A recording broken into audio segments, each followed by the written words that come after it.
കാർഷിക വിളയുടെ ഉൽപാദന വിപണന രംഗത്ത് 40 വർഷത്തെ പ്രവർത്തന പാരമ്പര്യവുമായി ബിസ്മില്ല റബ്ബർ നഴ്സറി.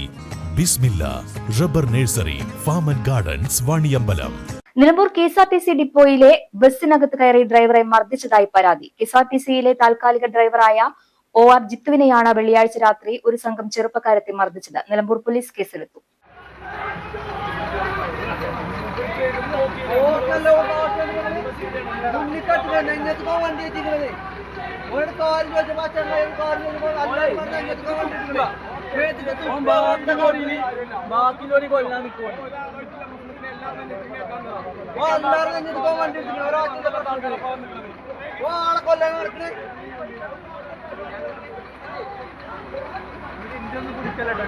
ഇതിലെല്ലാരും ഉണ്ടാവും.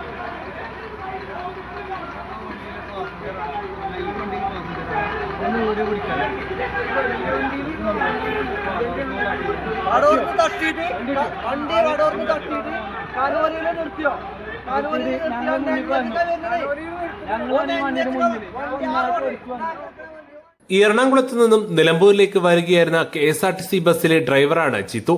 വെള്ളിയാഴ്ച രാത്രി 9 മണിയോടെയാണ് ബസ് എറണാകുളത്ത് നിന്ന് നിലമ്പൂർ ഡിപ്പോയിലെത്തിയത്.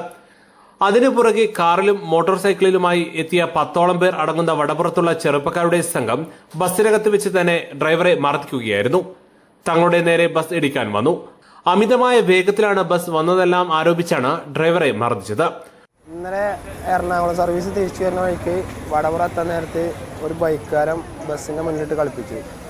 ബസ്സിന്റെ മുന്നിൽ ബ്രേക്ക് പിടിക്കുക, സൈഡ് തരാതെ വെക്കുക, യാത്രക്കാർക്ക് അസൗകര്യക്കേട് ഉണ്ടാക്കിയ വിധത്തിലാണ് വണ്ടി ഓടിച്ചത്. അപ്പോൾ ഞാൻ ആളോട് വണ്ടി സൈഡാക്കിയിട്ട് പറഞ്ഞു, ഇതിന് മുന്നിലൊന്നും ഇങ്ങനെ കളിക്കാൻ പറ്റില്ല, ജീവൻ പോണ കേസാണ്, ഇരുമ്പിന് ജീവൻ വെച്ച സാധനമാണ്, ബ്രേക്ക് നമുക്ക് കിട്ടിയില്ലെങ്കിൽ ആളെ ജീവൻ പോകും. ആ പേരിനാണ് ഇപ്പോൾ ഓല് ഇങ്ങനെ ഓപ്പോസിറ്റ് വന്ന ബൈക്കുകാരും ഓലെ നാട്ടുകാരും ഒക്കെ പാടെ കൂടി നമ്മളെ ആക്രമിക്കേണ്ടായത്. കൈ പിടിച്ച് ഡോർമ പിടിച്ച് വലിച്ച് കൈ ഇങ്ങനെ ആക്കി. അതും പോരായിട്ട് വണ്ടിയൊക്കെ ഇടിച്ച് കയറാൻ നിൽക്കുന്നു. അപ്പോൾ ഞാൻ നേരെ ബസ് കൊണ്ട് ഡിപ്പോയിൽ പോയി. ഡിപ്പോയിൽ ആകെ പ്രശ്നം ഉണ്ടാക്കിയിട്ടുണ്ടോ. ഡിപ്പോ ആകെ പെട്രോൾ പമ്പിൻ്റെ ഉള്ളിൽ കയറിയിട്ട് വരെയാണ് ഓല് കച്ചറ കൂടിയത്. ഡിപ്പോൻ്റെ ഉള്ളിൽ അവിടേക്കൊന്നും അന്യർക്ക് പ്രവേശനമല്ല. അവിടെ ഒരു കൂട്ടായിട്ടാണ് വന്ന് ആക്രമിക്കാൻ നോക്കിയത്. ഞാൻ പുറത്തിറങ്ങിയ തല്ലും കൊല്ലും എന്നൊക്കെയാണ് അവർ പറയണത്. ഞാനൊക്കെ നമ്മളൊന്നും ചെയ്തിട്ടില്ല. വണ്ടീൻ്റെ മുന്നിലിട്ട് ഇങ്ങനെ വട്ടം കളിപ്പിച്ചപ്പോൾ നമ്മൾ അവനോട് കാര്യം പറഞ്ഞിട്ടുള്ളൂ. ജീവൻ പോണ ഏർപ്പാടാണ്, ഇരുമ്പിന് ജീവൻ വെച്ച സാധനമാണെന്ന് ഞാൻ പറഞ്ഞിട്ടുള്ളൂ. മർദ്ദനത്തെ തുടർന്ന് ഡ്രൈവറുടെ കൈക്കും തലക്കും പരിക്കുപറ്റി. സഹപ്രവർത്തകരുടെ സഹായത്തോടെ ഇയാളെ നിലമ്പൂർ ജില്ലാ ആശുപത്രിയിൽ എത്തിച്ചു. എന്നാൽ ജിത്തു അബോധാവസ്ഥയിലായതോടെ ഇയാളെ മഞ്ചേരി മെഡിക്കൽ കോളേജ് ആശുപത്രിയിലേക്ക് മാറ്റി. പരാതിയെ തുടർന്ന് നിലമ്പൂർ പോലീസ് ജിത്തുവിൽ നിന്ന് മൊഴിയെടുത്ത് തുടർ നടപടികൾ സ്വീകരിച്ചു വരികയാണ്. News bureau, Nilambur.